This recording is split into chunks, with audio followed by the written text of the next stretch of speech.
Alors je suis heureux d'être avec toi aujourd'hui et te partager le mot de Dieu. Oui, parce que toi qui m'écoutes aujourd'hui, il y a un mot de Dieu. Ceci n'est pas seulement une prédication, mais c'est un mot de Dieu pour toi aujourd'hui qui m'écoute. Et cette question qu'on te pose pratiquement tous les jours, comment tu vas? Est-ce que tu vas bien? Et cette question, on te la pose à toi, on me la pose à moi. Et on répond pratiquement souvent de la même manière, ça va et toi? Ou tout va bien? Mais la question que Dieu lui-même voudrait te poser aujourd'hui, c'est comment va ton âme? Parce que Dieu s'intéresse à ton cœur, Dieu s'intéresse à ton âme, Dieu s'intéresse à ce que tu ressens. Et il te pose cette question. Comment va ton âme? Lorsqu'on parcourt les Écritures, on voit de plusieurs manières que Dieu lui-même s'est intéressé à l'homme, et on le voit que dès le commencement. Ou lorsque Dieu va créer l'homme, la Bible nous dit que Dieu va créer l'homme à son image, à sa ressemblance, afin qu'il domine.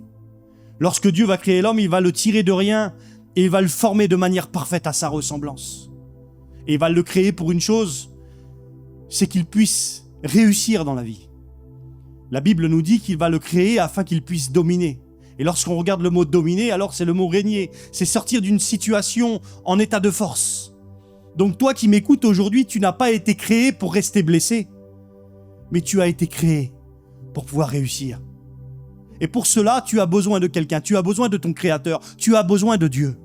Oui, toi qui m'écoutes aujourd'hui, tu as besoin de Dieu afin de pouvoir te laisser aimer, te laisser transformer et te laisser guérir. Parce que peut-être qu'aujourd'hui, tu es dans une situation où ton âme, elle est blessée et tu as besoin comme d'une guérison, d'une restauration dans ton cœur et dans ton âme. Et c'est pour ça qu'il est important que tu réalises que dans ton cœur, tu n'es pas fait pour rester blessé, mais que tu dois accepter de te laisser restaurer. Alors, aujourd'hui, peu importe quel est l'état de ta blessure, quelle raison pourquoi tu as été blessé, peu importe quelle est la raison pourquoi tu as été blessé, je voudrais te dire que Dieu lui-même a une solution pour pouvoir te restaurer. Pourquoi? Parce que Dieu est amour. Et l'amour n'est pas un sentiment, n'est pas une émotion. L'amour, c'est la manifestation de la bonté de Dieu à travers la personne de Jésus-Christ. Oui, l'amour est une personne. Elle s'appelle Jésus. Et lorsqu'on va parcourir ensemble alors le mot de Dieu pour toi, tu vas voir à combien Dieu t'aime. Pour commencer, il est important que tu réalises de quelle manière tu as été fait. L'apôtre Paul va nous dire dans le livre de Thessaloniciens que l'homme est fait en 3 parties. Oui, l'être humain, toi qui m'écoutes aujourd'hui, tu as un esprit, tu as une âme et tu habites dans un corps. Ton esprit, c'est de cette manière-là que Dieu communique. La Bible nous dit que dans le livre des Romains, chapitre 8, que le Saint-Esprit, l'Esprit de Dieu, la personne de Dieu lui-même, le Saint-Esprit, celui qui était là dès le commencement, l'Esprit de Dieu, il peut témoigner, il veut parler avec ton esprit et te rappeler le pouvoir que tu peux recevoir d'être appelé enfant de Dieu. Oui, lorsque tu es un enfant de Dieu, alors tu peux communiquer, tu peux parler avec Dieu. Et ça, c'est quelque chose d'extraordinaire. Et ton esprit, alors, c'est de cette manière-là que Dieu communique et c'est de cette manière-là que tu peux rester en bonne santé. Parce que ton esprit, c'est la partie la plus spirituelle de ton être et c'est de cette manière-là que Dieu veut communiquer avec toi. Et c'est pour cela aujourd'hui que beaucoup de personnes se retrouvent avec une âme qui est blessée parce qu'ils s'attachent aux choses de la terre. Mais la terre, elle peut toujours te laisser dans un état de déception. Mais si tu acceptes alors de rentrer en communion avec Dieu, alors il y aura la solution pour ta guérison. Oui, tu es fait en 3 parties, esprit, âme et corps. Ton corps, c'est ton enveloppe. C'est avec ça que tu vis aujourd'hui. Mais à l'intérieur, Dieu le considère. Et c'est pour cela que Dieu t'a posé cette question et qu'il te demandait « Comment va ton âme ?» Oui, parce qu'au cours de la vie, comme je te disais, tu as reçu des blessures. Tu as été blessé par la vie. Des blessures. Les choses qui nous blessent parfois, c'est les incompréhensions, les blessures, des mensonges qui ont été dits à tes sujets, des mauvais choix, des mauvaises décisions que tu as prises. Mais j'ai une bonne nouvelle pour toi aujourd'hui. Peut-être que tu as pris des mauvais choix, peut-être que tu as fait des mauvaises décisions qui te retrouvent aujourd'hui blessé. Mais ce que je voudrais te dire aujourd'hui, c'est que Dieu n'est pas là pour te juger, pour te condamner, mais il est là pour t'aimer. On cite souvent les Écritures et on dit que Dieu a tant aimé le monde qu'il a donné son Fils unique afin que quiconque croit en lui ne périsse point mais qu'il ait la vie éternelle. Mais la Bible va un petit peu plus loin et elle dit que Dieu n'est pas venu dans le monde pour pouvoir juger le monde, mais pour que le monde soit sauvé par lui. Et tu as besoin d'être sauvé. Oui, tu n'as pas besoin d'être jugé. Le monde est suffisant pour pouvoir nous juger, pour pouvoir nous condamner, pour pouvoir nous montrer du doigt. Mais l'amour de Dieu n'est pas là pour te juger, mais elle est là pour t'apporter la solution. Et Jésus va nous dire un jour cette parole dans l'évangile de Matthieu, chapitre 11 et verset 28. Peut-être que cette parole-là, tu l'as écoutée maintes et maintes fois, tu l'as écoutée des dizaines de fois. Mais ce que je voudrais aujourd'hui, c'est pas seulement que tu les écoutes avec ton intelligence, avec ton cerveau, mais que tu les écoutes avec les oreilles de ton cœur, avec les oreilles de ton âme. Et que tu comprennes à combien que Dieu t'aime. Et Jésus va dire cette parole. Et lorsque Jésus va dire cette parole, alors il va y avoir comme une foule qui est au-devant de lui. Il va y avoir des personnes qui sont là, plusieurs personnes différentes. Il y aura des personnes comme toi, comme moi dans le passé, des personnes qui ont été blessées par la vie. Mais il va y avoir aussi des religieux qui étaient là. Des personnes qui mettaient du poids sur les épaules des autres. Je voulais te dire que la religion ne va pas t'apporter de solution à la restauration de ton âme. Mais la relation d'amour que Dieu veut établir avec toi va t'apporter la solution pour que tu puisses être guéri. Et Jésus va dire ces paroles de manière parfaite. Il va dire « Venez à moi », c'est un appel à venir à lui. Tu dois accepter de venir à lui. Toi qui as été blessé, tu dois arrêter de toujours venir avec ton bouclier et de dire tout va bien et de descendre tout doucement dans ta vie et de te retrouver toujours plus que blessé. Mais tu dois accepter de venir à Jésus. Et Jésus va dire ces paroles, « Viens à moi ». Oui, toi qui m'écoutes, Jésus te dit aujourd'hui, « Viens à moi », qui est fatigué, qui est chargé. Je ne sais pas ce qui t'a fatigué, je ne sais pas quel est le nom de ce qui t'a chargé, mais je sais une chose, c'est que Jésus a la solution. La solution se trouve en lui. Il va dire, « Venez à moi, vous tous », de manière à dire, ceci n'est pas réservé pour une élite d'hommes, mais pour tous ceux qui acceptent Dieu croire. Oui, parce que Dieu veut travailler avec ta foi, que tu acceptes de vouloir t'en sortir et de dépendre de lui. Il va dire, venez à moi, vous tous qui êtes fatigués, qui êtes chargés, et je vous donnerai du repos. Oui, Dieu veut apporter du repos pour ton âme. Tu es blessé, tu es chargé, et tu as besoin de repos. Je me souviens, moi, des moments dans ma vie où j'ai eu besoin de trouver du repos pour mon âme. Dans mon âme, elle était fatiguée, elle était chargée. Pourquoi ? Parce que j'étais rempli de colère, rempli de haine. Parce qu'un jour, on m'avait fait du mal. Et la seule solution que j'avais pu trouver à cette époque-là, c'était de consoler ma haine en manifestant la colère. Mais mon état faisait que s'empirer. Mais pour te venir aujourd'hui à l'essentiel, lorsque j'ai accepté de venir à lui, parce que j'étais fatigué, parce que j'étais chargé, alors j'ai trouvé du repos. Et Jésus va dire ces paroles. Jésus va dire, et vous trouverez du repos, alors prenez mon joug. Si la religion veut te mettre un poids sur tes épaules, Jésus te dit, le joug c'est comme quelque chose qui veut porter pour toi, pour t'amener à la bonne destination. Et il va dire ceci, prenez mon joug, c'est-à-dire je vais tout porter pour vous. Mais je vais vous demander une chose, c'est de suivre l'instruction. Et l'instruction de Jésus, elle n'est pas remplie de lois, remplie de règles, mais pour commencer, parce qu'il y a un commencement à tout, c'est d'accepter de se laisser aimer. Et c'est l'instruction que Dieu voudrait te donner. L'instruction, on a souvent dit, et d'un côté c'est vrai, l'instruction c'est d'être à l'écoute de sa parole. Mais la parole, ce n'est pas de l'encre, ce n'est pas du papier, c'est bien plus que ça. La Bible nous dit dans l'évangile de Jean chapitre 1 que la parole s'est faite chair et elle est venue habiter parmi nous plein de grâce et de vérité. Et cette personne-là n'est nulle autre que Jésus. Mais non pas la personne seulement de Jésus, mais c'est aussi la mission qu'il a accomplie de manière parfaite. La Bible nous présente que la parole faite chair, elle est pleine de grâce. C'est-à-dire, elle est pleinement dépendante de l'œuvre accomplie de Christ. Et c'est ça la vérité. C'est que tu dois dépendre de ce que Jésus a fait. Et c'est là que tu trouveras la restauration de ton cœur qui est blessé, de ton cœur qui est brisé et de ton cœur qui a besoin d'être restauré.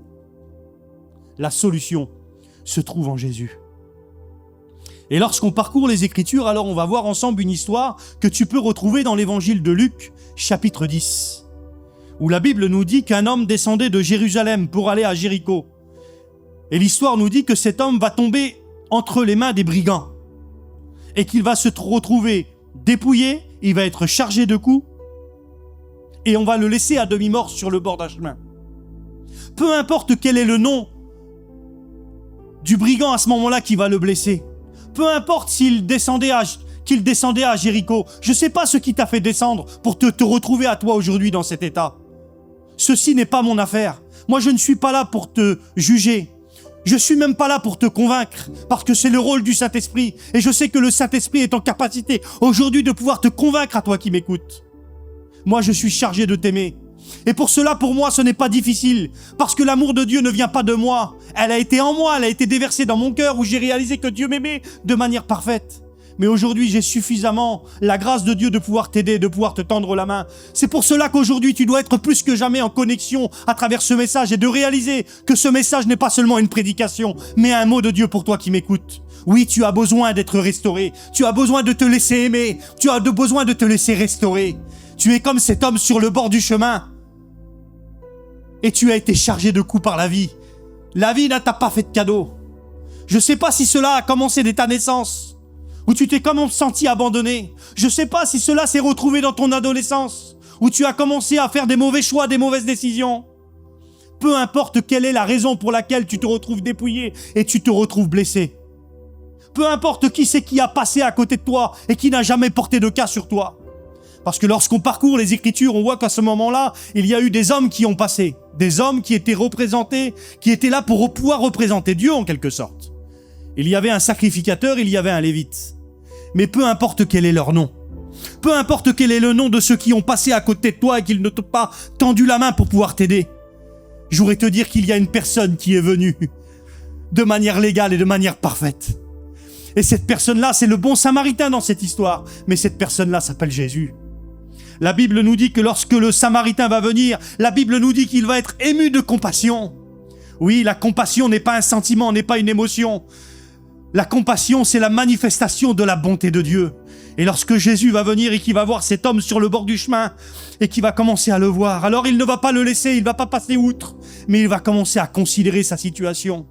Il ne va pas lui parler. Parce que la parole n'est pas seulement que des mots, mais la parole, elle est accompagnée par des actes. Et Jésus, à ce moment-là, ne va pas lui parler, mais il va venir avec la solution. Et la solution se trouve en 3 choses. Il va venir avec comme un pansement pour pouvoir guérir ses plaies. Il va venir avec de l'huile et il va venir avec du vin. Est-ce que je voudrais te dire que Jésus est en capacité aujourd'hui de pouvoir bander tes plaies? Jésus est en capacité de pouvoir verser de l'huile sur ta vie.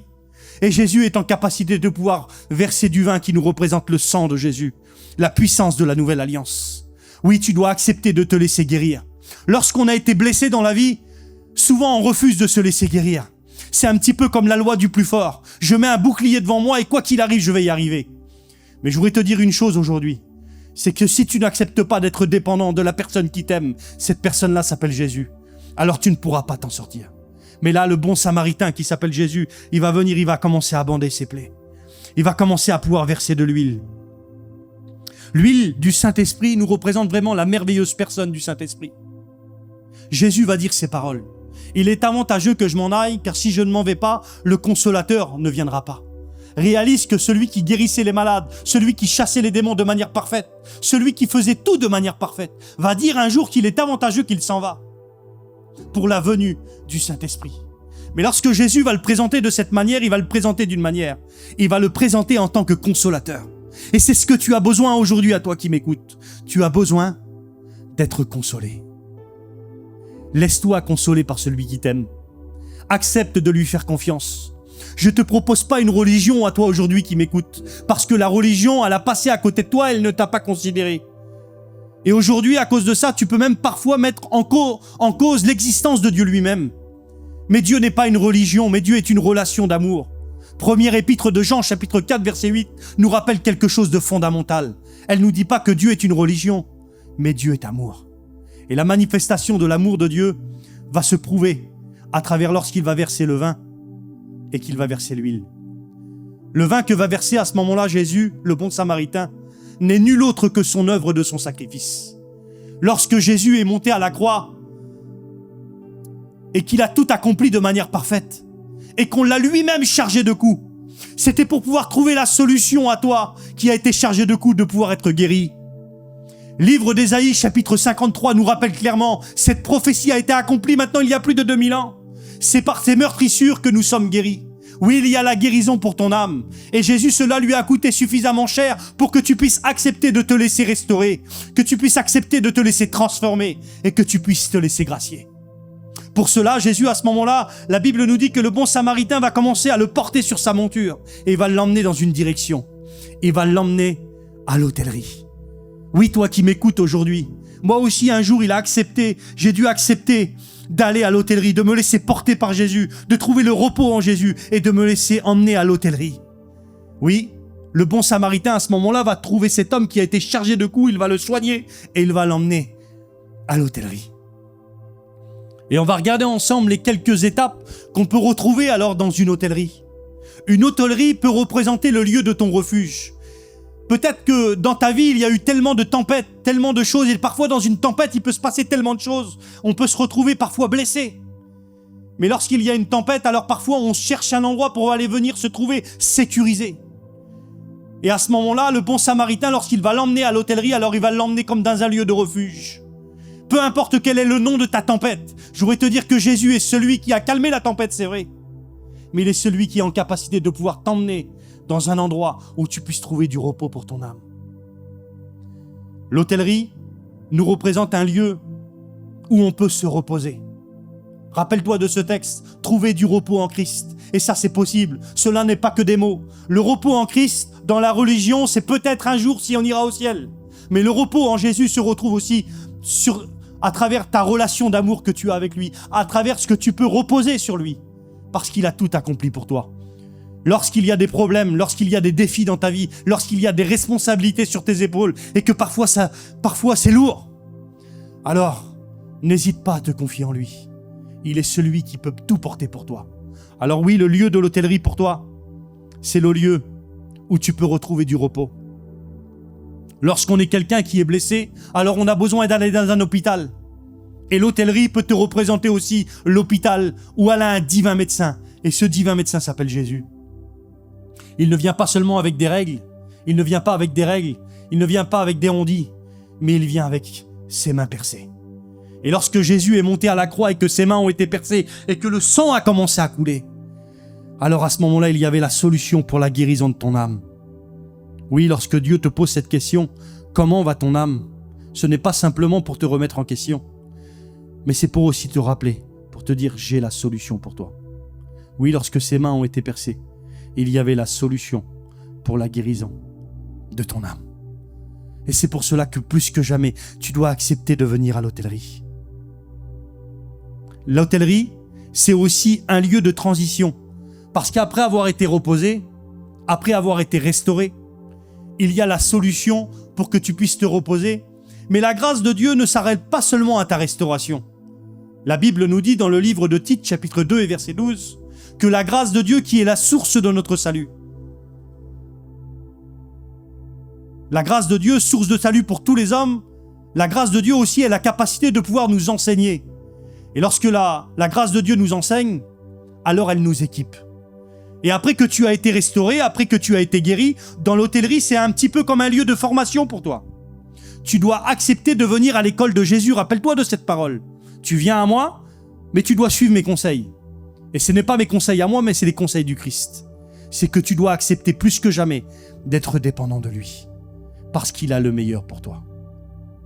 Parce que lorsque tu commences à venir à son école, que tu l'acceptes dans ta vie et que tu reçois ce pouvoir d'être appelé enfant de Dieu, alors tu reçois une autorité. Oui, tu es guéri, mais tu reçois un pouvoir. Évangile de Jean nous le rappelle de manière claire, qu'un pouvoir nous a été donné, une autorité nous a été donnée. Ceci est un don, c'est un cadeau qui nous a été offert. Cela n'est pas donné par nos mérites, mais un pouvoir nous a été donné, nous a été offert. Et ce pouvoir, c'est d'être appelé enfant de Dieu. Et dans ce pouvoir que tu as reçu en tant qu'enfant de Dieu, alors ce n'est pas seulement un titre, ce n'est pas seulement une carte d'identité. C'est vrai qu'il y a une carte d'identité terrestre où il y a ton nom, ton prénom, ton adresse. Mais tu as aussi une carte d'identité spirituelle. Et c'est à ça que je voudrais en venir aujourd'hui. C'est qu'après avoir été restauré, dans le monde spirituel, tu as une carte d'identité. Et sur son nom, il y a écrit « Enfant de Dieu ». Dans ta date de naissance, il y a la date de ta nouvelle naissance, mais il y a écrit « En Christ ». Et ça, je peux te dire que c'est quelque chose de sûr, quelque chose de solide. Parce que ton Dieu, ton Père n'est pas n'importe qui, mais c'est le Dieu tout-puissant et le Dieu tout-suffisant. Et dans l'héritage que tu as reçu à travers la mort du Christ, alors tu ne dois plus rester dans cette position où tu étais blessé. Après avoir été guéri, tu dois être le moyen pour guérir les autres. Parce que dans le royaume de Dieu dans lequel on fait partie, on ne doit pas rester immobile. On ne doit pas dire on ne bougera pas, mais on doit avancer dans la destination de Dieu. Tu as une mission à accomplir. Accomplir ta mission en étant un enfant de Dieu. Tu ne dois pas rester à ne rien faire. Dans le lieu de l'hôtellerie, comme je t'ai dit, c'est le lieu de ta formation. Car tu dois te laisser diriger, tu dois te laisser enseigner par le Saint-Esprit. Dans le royaume de Dieu dans lequel tu fais partie, alors tu dois réaliser quelque chose. C'est que tu es un enfant de Dieu. Un enfant du roi des rois. Et ça, c'est quelque chose de puissant. C'est quelque chose d'extraordinaire. Et on le voit que dès le commencement, lorsque Jésus va enseigner les disciples, et que les disciples vont être frappés dans la manière dont Jésus priait. Les disciples, à ce moment-là, vont demander à Jésus, « Seigneur, enseigne-nous à prier. » Ils vont pas lui dire « Enseigne-nous à prêcher, enseigne-nous à parler aux autres, enseigne-nous, peu importe. » Mais là, à ce moment-là, ils vont dire « Enseigne-nous, apprends-nous à prier. » Parce que certainement qu'ils avaient été impactés dans la manière dont Jésus parlait à son Père. Et dans la restauration et dans ton équipement, tu dois accepter de rentrer en communion avec ton Père et te laisser enseigner par lui. Et lorsque Jésus va enseigner les disciples à prier, il va leur apporter la plus grande des révélations. Ce n'est pas le Dieu lointain, mais c'est le Dieu proche. Quand vous priez, dites notre Père. Celui qui t'a restauré veut aussi t'équiper, et il n'est pas n'importe qui, il est ton Père. Et lorsque Jésus va dire qu'il va les enseigner à prier, notre Père qui est aux cieux, que ton nom soit sanctifié. Et un petit peu plus bas, il va dire que ton règne vienne. En d'autres mots, que ton règne vienne s'établir sur la terre. Le règne de Dieu a commencé à venir s'établir sur la terre lorsque Jésus est venu habiter parmi nous. Mais aujourd'hui, en tant qu'enfant de Dieu, tu as ta place. Et tu dois, plus que jamais, à nouveau être le moyen de guérir les autres. Oui, tu dois être le moyen. Et pour cela, alors tu dois accepter de vivre ce que tu es. Parce que lorsque tu as une carte d'identité, tout à l'heure, on a parlé d'une carte d'identité physique. Alors lorsque tu rentres dans un endroit, alors tu as comme un laissez-passer, où tu peux rentrer. Peu importe où tu te retrouves, si tu as l'autorisation avec ta carte d'identité, tu peux y aller. Je voudrais te dire que dans le monde spirituel, dans le pouvoir que tu as reçu en tant qu'enfant de Dieu, lorsque tu te présentes avec cette carte d'identité spirituelle, avec le nom d'enfant de Dieu, alors à ce moment-là, les portes s'ouvrent. Oui, les situations pour toi, ce qui était la cause de tes blessures hier, aujourd'hui, c'est la solution pour toi pour que tu puisses être le moyen de guérir les autres, mais aussi le moyen de ne plus subir. Lorsque tu présentes cette carte d'identité spirituelle et que tu rappelles dans le monde spirituel le pouvoir que tu t'as été donné en tant qu'enfant de Dieu, alors aujourd'hui tu fais peur à ceux qui te faisaient peur dans le passé. Aujourd'hui tu es en capacité de pouvoir comme blesser ceux qui te blessaient et de faire mal à ceux qui te faisaient mal. Parce que ce que tu dois réaliser et prendre conscience aujourd'hui, c'est que c'est ce qui était la cause de tes blessures. S'il y a le royaume de Dieu dans lequel on fait partie aujourd'hui, il y a le royaume des ténèbres. Et le royaume des ténèbres n'a aucune pitié pour l'humanité. Et son but, c'est de faire mal et de détruire et d'aller jusqu'à la mort. Mais aujourd'hui, dans l'autorité que tu as reçue en tant qu'enfant de Dieu, tu fais peur au royaume des ténèbres si tu réalises l'autorité que tu as reçue. Alors tu dois accepter de te laisser enseigner, tu dois accepter de te laisser transformer afin de pouvoir accomplir la volonté de Dieu. Alors n'oublie pas le pouvoir que tu as reçu d'être appelé enfant de Dieu et accepte de venir à l'école de Dieu. Et plus que jamais, tu dois accepter de te laisser enseigner. Alors après avoir été guéri, comme je t'ai dit, tu dois te laisser enseigner et réaliser le pouvoir de qui tu peux être vraiment. Voilà la solution pour toi. Après t'avoir laissé transformer, alors laisse-toi équiper et avance avec ce que tu as reçu. Et sans plus tarder, je voudrais vraiment prier pour toi et te donner les conseils de te laisser enseigner, de venir accepter à ceux qui te tendent la main. Peut-être que toi qui nous écoutes aujourd'hui, tu es tombé sur notre chaîne, mais tu dois accepter de te laisser enseigner. Écoute les enseignements qui te sont donnés, écoute ce qui t'est proposé. Parce qu'à l'école de Dieu, il y a la fidélité de Dieu. Et Dieu est fidèle et Dieu est amour. Alors accepte de te laisser tendre la main. Accepte de te laisser enseigner. Et sans plus tarder, je voudrais vraiment prier pour toi, pour que tu puisses avancer plus loin. Père, je te loue, je t'élève au-dessus de tout nom. Merci parce que tu es notre Père. Tu es un Père parfait. Tu es le Père tout-puissant, tout-suffisant et tu nous suffis. Mais tu es un Père vraiment qui nous a amenés qui nous a amenés dans la restauration. Et tu vois, les personnes qui nous écoutent aujourd'hui, alors ils doivent accepter de se laisser restaurer, de se laisser aimer et de se laisser transformer. Père, je prie maintenant afin qu'ils puissent aussi venir à l'école, à ton école, à l'école de ton esprit, afin de se laisser enseigner de ce que tu veux leur faire connaître vraiment. Père, merci pour tout ce que tu nous donnes, pour tout ce que tu fais. Merci parce que tu es le Dieu fidèle sur qui on peut compter, sur qui on peut s'appuyer. Toi qui m'écoutes aujourd'hui, j'ai prié pour toi. Garde la foi et reste appuyé sur tout ce que Jésus peut te donner. Et n'oublie pas, il est celui qui veut te restaurer et qui veut t'équiper. À bientôt.